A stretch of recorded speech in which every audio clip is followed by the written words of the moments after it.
જે કાંઈ યથાશક્તિ આપણે લાંબો હાથ કરી, ફૂલની તો ફૂલની પાંખડી, બસ એટલો આપણો પ્રજાપતિનો ધર્મ છે.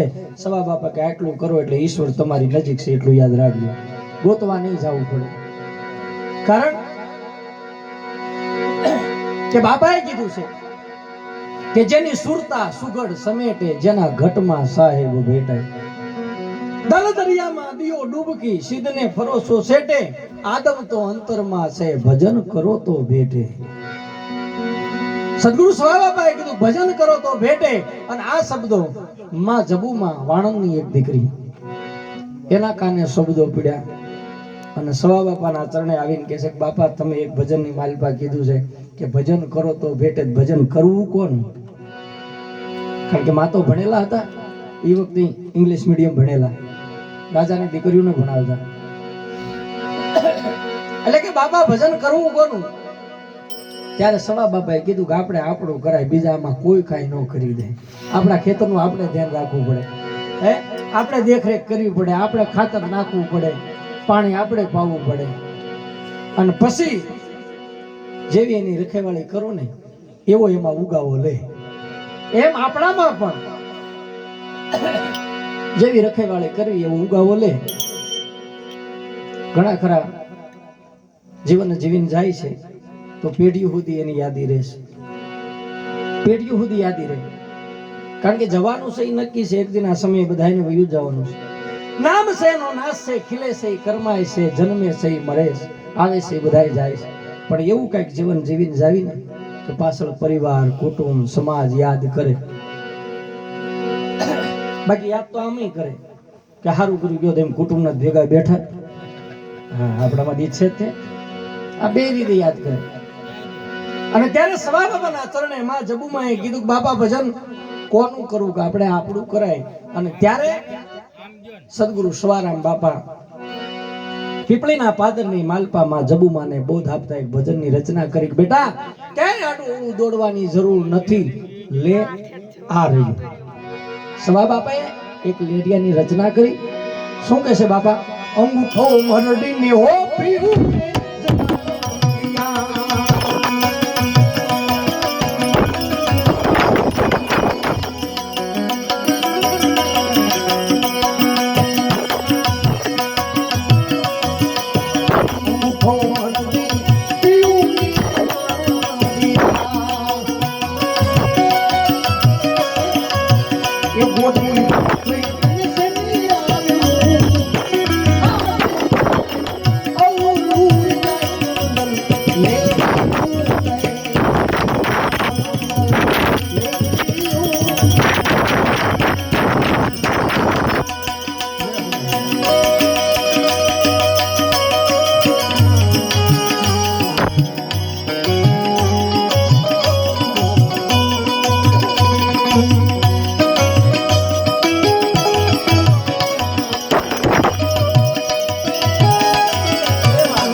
ગોર પડ્યા ભાંગી જોઈ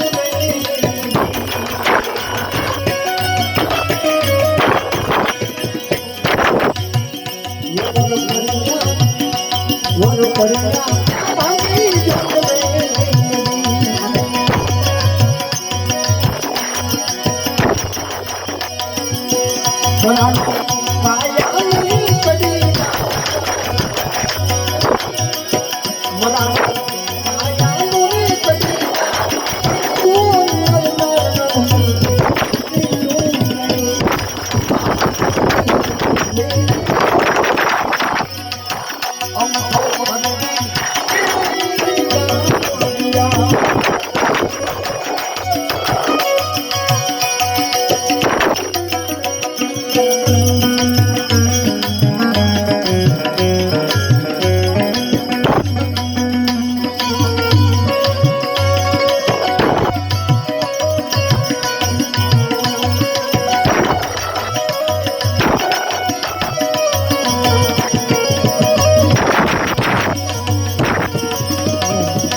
Thank you.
સવારા બાપા કહે સુની સોનો આ ભજન